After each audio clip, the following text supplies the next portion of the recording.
Hello and welcome. I'm Roger Ream, and this is the Liberty and Leadership Podcast, a conversation with TFAS alumni who are making a real impact in politics, public policy, government, business, philanthropy, law, and the media. Today, I'm excited to welcome Lindsey Rose King to the Liberty and Leadership Podcast. Lindsey Rose attended TFAS's Business and Government Relations program in 2006 and is also a member of our Board of Regents. Lindsey is an accomplished business professional. Not only does she have extensive experience in political fundraising, but she's also started and run her own companies. Today, we'll hear about how TFAS shaped her career, how she deals with obstacles as an entrepreneur, and what courageous leadership looks like to her. Lindsey Rose, thank you so much for joining me today. Thank you. I'm glad to be here. Well, what I'd love to do is start with when you first got involved with TFAS. You were a student at Texas Christian, as I recall. University of Texas, but I won't Oh, I'm hold that sorry. against you. You got to hold that against me. I had bad It is information. football season, so it was probably the worst time for you to do that. Yeah. That's either bad memory or bad information for me. You were in Austin. Huh? I somehow Yes. associate. Where'd you grow up? Fort Worth. That's Well, why you think. that's Yes. the connection there. Yeah. Well, good. At the great University of Texas. How do you hear about TFAS and come across our program? So for me, it was just in passing. So I was enrolled at UT. One of my sorority sisters had just come back from doing one of the programs. And just in passing, she said, "Hey, you should do this program this summer." And I had never heard of it before. So it was just, in passing and by chance. I think that she was aware that I had just recently changed my major from biology to political science. And so I think she kind of was like, this is something you might find interesting. So that's how I heard of it. Yeah, well, as I recall, hopefully correctly, you were thinking of pre-med. You mentioned Yes, biology, becoming a veterinarian. absolutely. What led you to change your major to political science?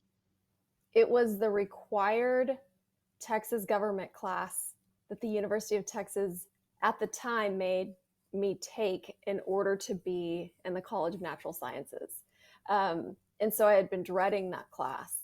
I had spent the first almost 3 years of my time at UT, like chemistry, biology, all of that. I was in a lab with a pipette. I had glasses on, and I had been dreading this class. So when I finally took that class, the professor, just spoke. It was one of the first times where I was introduced to a learning environment where it wasn't memorize this formula, apply this to that. It was, how do you feel about this? Raise your hand. What do you think of this? And so I remember sitting in that classroom thinking, ooh, I promised my parents I was going to be an equine veterinarian, but this sounds way more interesting. And so then your sorority sister told you about TFAS and you applied and Yes, you ended up in Washington for a summer in our Business and Government Affairs program. And correct. tell me a little bit about that experience. We were at Georgetown at the time, We right? were at Georgetown, which is now dating me significantly. Uh, if there's anyone Yeah, younger on that's listening. that was at least 9 years ago when we left Yeah, for George 9. It Mason. was only 9 years ago, That's when we correct. went to George Mason University. Yeah, Well, I mean, my experience was pretty much defined by the live, learn, intern motto that I believe we still right. frequently use. For me, that was the classroom, that was living in the DC area and going to an internship with real world experience, and then also the mentor that I had. So I had a wonderful experience, but going into it, I had no idea what was ahead of me. When you're in a university setting prior to going to TFAS, you're in this bubble. You tend to not interact that much with the real world and like real adults, so to speak. And to be thrown into an environment where learning, interning, and all of that is colliding together, it was a pretty awesome experience, but definitely a lot going on. um, and invaluable. I seem to recall at some point you told me you came from somewhat of a mixed marriage, parents with Yes, different political affiliations and religious too. and religious, and you Yeah, must have made for interesting conversations around the dinner table. that is correct. And is this leading into the time when I lied to TFAS on my Sure. application? Oh, well, Okay. if you're willing to tell that story, go right ahead. So, and this is after I had heard when you had asked, when I first learned of TFAS, I was looking online at the application process.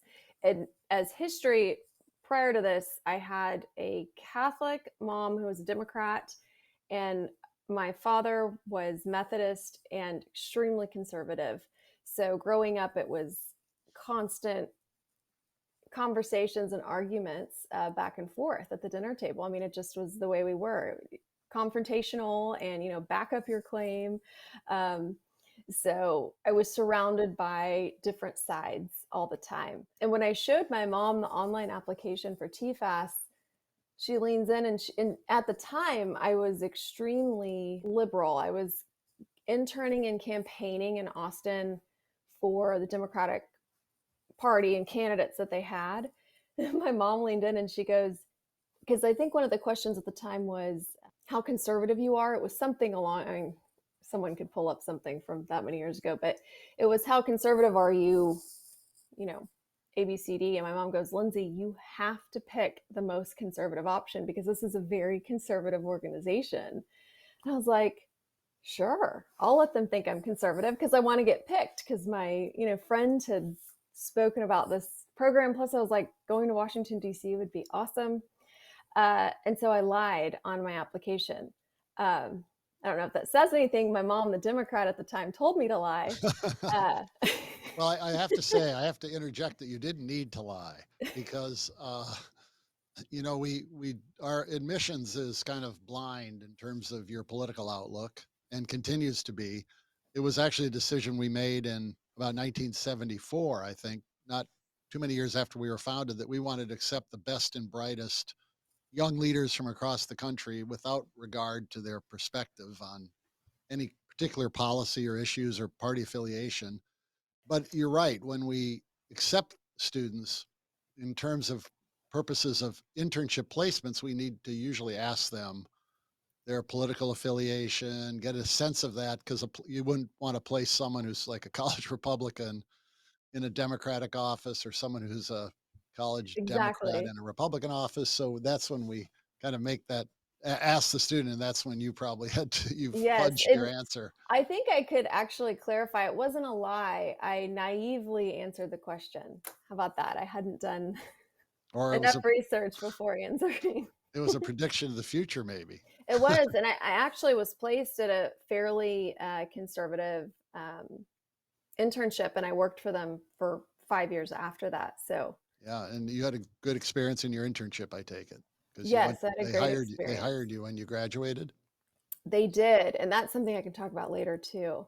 You had, a couple of courses on, in the business government affairs program, and I think one on ethics and values. Did you find the courses interesting? I don't know if you remember them very well at this point. Not that it was that Yeah, long ago. exactly. I think the biggest takeaway from transitioning from being, the prior semester I had been at the University of Texas as a political science major, and then I transitioned into TFAS, and you go straight into these classes. And the biggest difference is that, or the people teaching the class had real life jobs, or had a real life job, or they consulted or interacted with people outside of an academic setting. And I had never experienced that before. So the type of conversations and the interaction that the professors had with me and the other students in the class was different. It was a completely new experience because they brought in this outside world um, skill set and thought and problem solving type of skill set, so to speak. And, you mentioned the live aspect of live, learn, intern. You probably developed some friendships that stayed with you for some time afterwards and found a group of Yes. And I believe our theme in our apartment was make it work, because there were four of us in the apartment, and all of us were from, I'll say, not an urban environment. And the Georgetown campus was extremely urban. And what we dealt with that summer was like horrifying for us, but we learned real quick how to make it work. And we got real tough real quick and learned how to be city girls. The biggest complaint in those years about our program from students was the dormitories at Georgetown and the wildlife that seemed to inhabit Yes, them. we had mice. We named them. We also flooded our uh, dorm or apartment. It was an apartment style dorm, flooded multiple times that summer. So we learned a lot about interacting with a management company and all of that and advocating. So, Well, now we use the students are housed at George Washington University, which has much better yeah, they've got it accommodations. good now. They've got it good. Yeah, and it's closer to the metro as well. And then Oh, they that's go great. go to the George Mason University campus in Arlington for classes, which is a relatively new building, state of the art, and so it's working out much better in terms of that kind of the lifestyle of the students. Tell me about you got hired by your intern sponsor after the summer, after you graduated, I take it, I and did. it had to do with politics? It did. So it was an organization that worked with corporations and trade associations on how to engage their employees politically.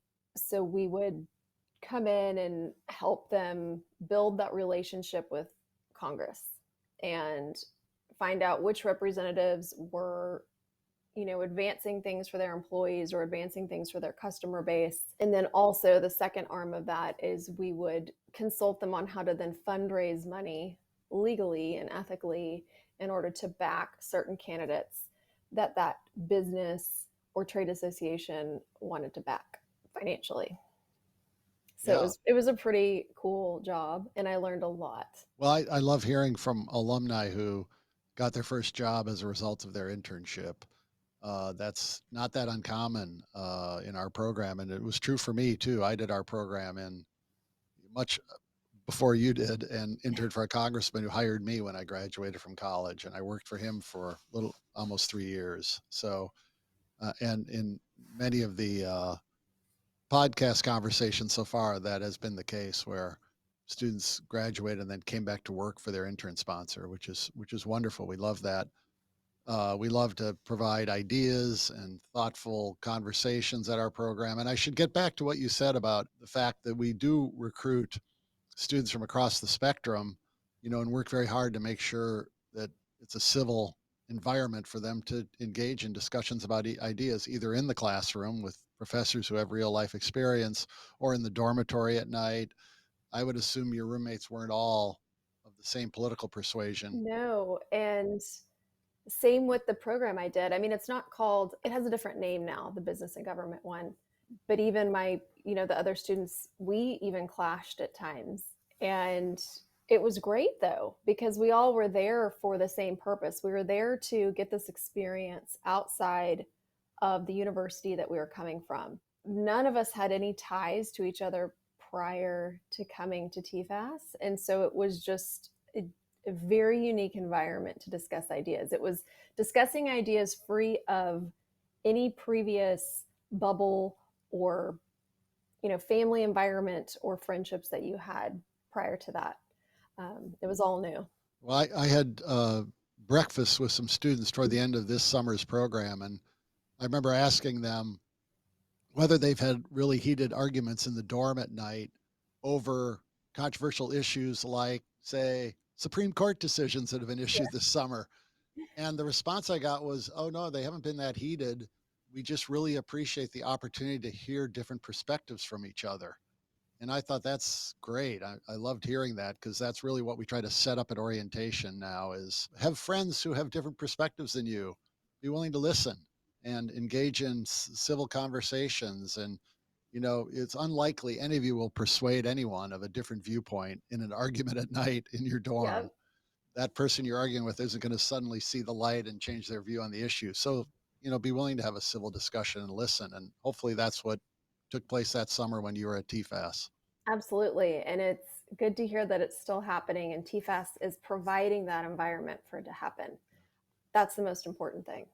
And looking back, do you think that your background, where you grew up, those kind of conversations at the dinner table where you said you had to come with good arguments, that was probably a valuable experience for you to have parents who, had that kind of dinner table discussions underway. I'm thinking of it because in the podcast we just released today, in a conversation I had with Elliot Kaufman, who is at the Wall Street Journal now, he came from exactly an environment like that, not necessarily differing viewpoints, but enough of a, I'll put it this way. He said at almost every dinner conversation, there was an argument and they had to back it up with evidence. And that turned Elliot into a champion debater in high school. Wow. And now he carries on in the role of a letters editor at the Wall Street Journal, where the debate is pretty intense too, and the letters he publishes. So I think it's important for those conversations to take place around the dinner table.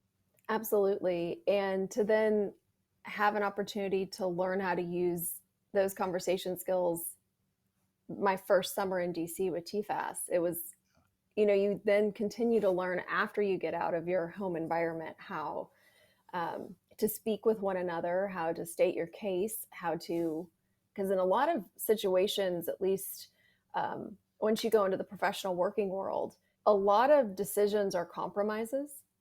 A lot of decisions are not ideal. And so when you can learn to hear the opposing side's case and understand what top priorities are for them and what the top priorities for your side that you're representing are, especially in the business community, you can tend to negotiate and come to a really good decision that benefits both sides. So professionally, being able to debate that way and speak that way at TFAS with the other students that summer really set the stage for the rest of my professional career, professional career really started with TFAS. So Well, that is an outstanding piece of wisdom you just shared, and I think not enough young people and college students understand that in terms of what it's like in a career, and not just in the business world, but particularly in the business world where you have to make compromises. You have to be willing to hear viewpoints that you don't always agree with yeah, to and reach a decision on something. if you're not going to be that type of person, or you're not willing to learn how to develop that skill set, then you really should not pick a career where those skills are needed. You should work or champion for a cause that you can blindly do. But for most of Americans and most people that I know that have gone through the Fund for American Studies, like, you're in these normal professional settings and you have to work with other people in a team for a better answer and a better solution for everyone than sticking to an ideal. Well, let's fast forward a little because I do want to get to the entrepreneurial endeavors, particularly your most recent. But so you went from 5 years working for the company that sponsored you as an intern, and then you at some point you broke it on your own, right, with your own company. I did. And in the interim, I then worked for a national trade association doing fundraising, political fundraising. And then I worked for a defense company doing political fundraising. And I was asked while I was employed with the defense company to jump on a campaign and fundraise. So jumping on that campaign was kind of the first step into my entrepreneurial career. Yeah. It's been a long day if I mispronounce that. Um, and so that really is what kicked off what I'm calling my second career, because I did political consulting for companies and trade associations for almost 10 years prior to starting my own company. And so tell us about that decision to start your own company. I basically was like a hired gun for this campaign. They're like, we need you to come in for the primaries and do X, Y, and Z. So I thought it was just going to be, 3 to 6 months max. And then I'll go back to DC and work for a business or hopefully get the job that I had previously. But I realized after the campaign that I really liked making my own decisions. I really liked knowing that everything that happened, I was responsible for it. I wasn't I was answering to the candidate and to the campaign as a whole, but I came in as a consultant, like, hey, like I said before, I was a hired gun, and I really liked doing that. And I knew I couldn't do that if I worked for a company or a trade association. So I started my own business, and it was pretty scary. I bet. Yeah, because you're not really taught how to be an entrepreneur. Maybe now there's more, curriculum and stuff in our schools for that, but I'm not aware of it. And it was pretty scary. And a lot of people, my professional peers and things of that nature, kind of looked down on it. Like, why would you do that? We've all worked our tails off to become seasoned political professionals in our field. Like, why would you leave that and start over? So it was pretty scary, but the milestone moment for me when I knew it was all worth it was when, and it's not a big number, but for me at the time it was important, is when I made my first $10,000 completely on my own. That was, I sought out the client, I worked for that client, I did the invoicing, I opened the bank account, I put the checks in there. So that first 10K was a huge accomplishment for me. And how long did you have this company? It was probably cyclical through campaigns, and I did it. It was the whole year. so you ran your own company. Did you have any employees at that time, or was it a just Nope. you? It was You just me. It was just a, you know, solo operation. and now did you moved to Texas Yes. and you saw another entrepreneurial opportunity. Yes, I launched a venture that was in no way related to political consulting. So um, you can do something that's not related to your current career. So I actually came up with the idea for this business when I was living in the Arlington, Virginia, Washington, D.C. area. I had the idea, but I didn't press go on it until probably 3 months after I thought of it. And then during that time, my husband actually had a job opportunity in Houston, Texas. So we were busy moving to another state. So I said, this is a great time to start a new company when you're moving across the country. Don't recommend it, but it can be done. So my idea was in the box subscription space. So if anyone's familiar with that, it's a lot of shipping logistics. It's a direct to consumer business model. So the idea I had was to create hosting boxes that helped busy individuals entertain and enjoy their friends and family in their home. And it was subscription based, which I really liked that business model because you get recurring revenue. Mine was quarterly. So, quarterly, I knew that I had this revenue coming in. It was a lot of work, but I loved it. And I want to say before I forget, the whole reason that I pressed go on this idea was because I wasn't afraid to let go of my current career. And I wasn't afraid to let go of my current career because I'd taken that chance and taken the job at that campaign. And that got me thinking, like, oh, I can work on my own. I have a skill set where I can find clients and do business deals on my own. So even if you aren't in that mindset, you can very quickly get into the mindset of starting a business as long as you aren't afraid to give up what you currently have. Yeah, and now this company you named it Mostus, right? Yes, hostess with Mostus the with the mostest. Mostus, yeah, and I think there's a story about getting a write up in the Houston Chronicle. Yeah, that was a defining moment. Well, and I think you tapped the alumni network to help get that. I think it tapped itself. Okay. And that's how strong the alumni network is. So I think the word had gotten out that I had started this business, and I got a call from the Houston Chronicle, a reporter, and she said, hey, we're doing the story, and had mentioned, the connection with TFAS. And that really, I hit the ground running. And that was before I had officially launched the business. I had done a soft launch, which also might be called a friends and family launch for anyone that's interested in starting like a direct to consumer business. Sometimes there's a soft launch before it really goes live. And so I was in that phase. This is, I recall, was this 2016 you launched Mostus? Yes, I did the soft launch in 2016, and I was still running my political fundraising firm during the day. So I was doing that from 9 to 5, and then starting this company from like 5 o'clock until whenever my husband was like, "You have to close your laptop." So I was working 2 jobs in 2016. That's the life of an entrepreneur. It is. And then it took off, and you were, growing, and probably had to carry a lot of inventory. Suddenly we hit a pandemic, and that meant not many people were having parties. Is that right?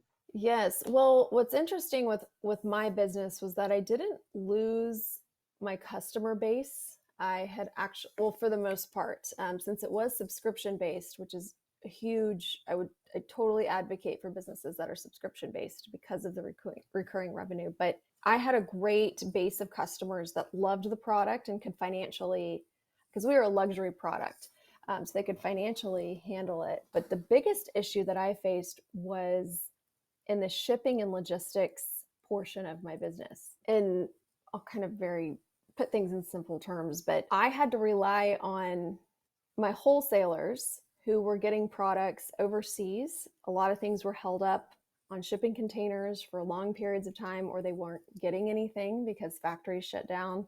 I also had wholesalers that were based in the United States who, for weeks on end would have no employees that could work for them because of the pandemic. And so that completely turned my business upside down. And we could not get products to then create our subscription boxes with and then ship them out to our customers. So I had to get very creative on how we sourced products. It was extremely stressful. We had to make a lot of cuts, and that the shipping and logistics and wholesale side of it is really what hurt us the most. Oh, I can't imagine that must have been so very stressful. You're building this dream into reality, and then suddenly the world changes, and you've got to try to figure it out and maybe pivot. And so, what did you do? Well, we made a lot of cuts. I mean, if you want me to go into the details on that, I Well, can, but it was basic cuts across the board. And but I I can mean, talk. is the business still going now? The company Mostus LLC is, but the direct to consumer subscription portion is not. And I'm happy to jump into that because that was our pivot. Yeah, please do. So we kept the doors open and the lights on, so to speak, for our subscription business for probably 9 months longer than we should have. I was going in the hole, but trying to explain that to customers is, how do you explain to a customer, hey, the invoice that we got for the wholesaler, they just called and upped it by 25% just because, right? Like I can't then go to the customer and say, so, hey, by the way, this product you just bought for me, I need you to give me, 25% more of the value. It was crazy. So during this time, someone on my team who was actually our photographer that helped us do the marketing and would create videos and beautiful photos for us to market our product said, hey, I have some businesses that I work with that want their products to look the way you style your products. And it was something I never really, like, I thought it would be someone like, hey, I want to merge our businesses or I want to buy your business. That would have been awesome if someone was like, hey, a big, huge retailer wants to buy your business. Fantastic. So it kind of was not something I was seeking out or thinking would happen. And I did just did a couple of client type jobs for these small businesses. And I realized I really liked it. I also realized that there was hardly any overhead. So you had mentioned inventory before. So the business model I had was inventory heavy. I had to have a warehouse. I had to pay for shipping. All of this money is tied up in that portion of the business. And when you're going in as a marketing consultant or styling consultant for a business, I mean, you call the shots. It's okay, this is my hourly rate. Do you want, how big of a team do you want for this marketing photo shoot? Here's everything. And so it's upfront, the other business is paying for that. And so I saw this opportunity where I could get rid of the burden of inventory management and logistics and shipping, which was a nightmare. Any small business out there will tell you that was the worst part of the pandemic. And I could literally financially go in a direction where there's no overhead. And it was a pretty amazing concept. So, about halfway through 2021, we refunded all of our subscriptions. That's the one downfall of a subscription based business, is that if you do close down the business, you have to refund everyone that had prepaid. So Yeah. once we did that, I pivoted the business model to be marketing and styling based for other small businesses. Yeah. And that's going well. I take it you're growing. Yes, I have a monthly, actually a well-known magazine that every month we work on their products and we curate how we're going to style it. So it's pretty awesome that I've been able to pivot that way. Well, that's outstanding. I truly believe entrepreneurship is kind of at the heart of the American economy. It's small business, and even through the pandemic, I was amazed at the numbers of small businesses that were being started. Many more fail than succeed, but you've really had a couple of successes, and that's a credit to you and your hard work and your long hours and your intelligence as you built these companies. Without, as you said, you weren't taught how to be an entrepreneur. No. You learned through experience, and that's just outstanding. What kind of advice, if any, could you offer to a young person who says, I really want to be an entrepreneur and start a business? They may have an idea, they may not, but how do you go about saying, accomplishing that dream of wanting to be an entrepreneur? So my first piece of advice is real simple. Just don't be afraid. Just do it, because what you think is the hardest thing, which is making the decision to do it, while it's very, very hard, the real work comes when you build the business. So rip the band aid off, just do it. Be brave, don't be afraid of it. My second piece of advice is, depending on what state you live in, you need to look at trademarking the name and working with a third party to get a website reserved, a website domain name, and then making sure that you file the necessary paperwork to either be a sole proprietorship or an LLC. In Texas, it's very easy. Texas is extremely open for business for entrepreneurs, but it does vary by state. So make sure you look up the proper channels on that and just do it. So one is the inspirational side, like just be brave, go do it. And then the second is the paperwork side of it, like administratively, make sure do you need to trademark the name? Do you have the website? And have you done the paperwork with the state that you live in to do business properly? And then you're off to the races. And three would be prepared to work hard. Oh, yeah. I mean, it's, yes. And you might be working two jobs. You might need to keep your day job and do this after you get home or after you clock out. And that is something you have to be prepared for. Or you might be making decisions that you've never had to make before. Like, if you leave your job to do this, like, how are you going to get health insurance? So you might have to have some big decisions that you make. But just don't be afraid of it, because I think it's worse to live with the what if than. Then you try and fail and try and Absolutely. fail and try and fail and then succeed. Yeah. Yeah. Well, last year, the Fund for American Studies, we did a new strategic plan to try to accelerate our growth.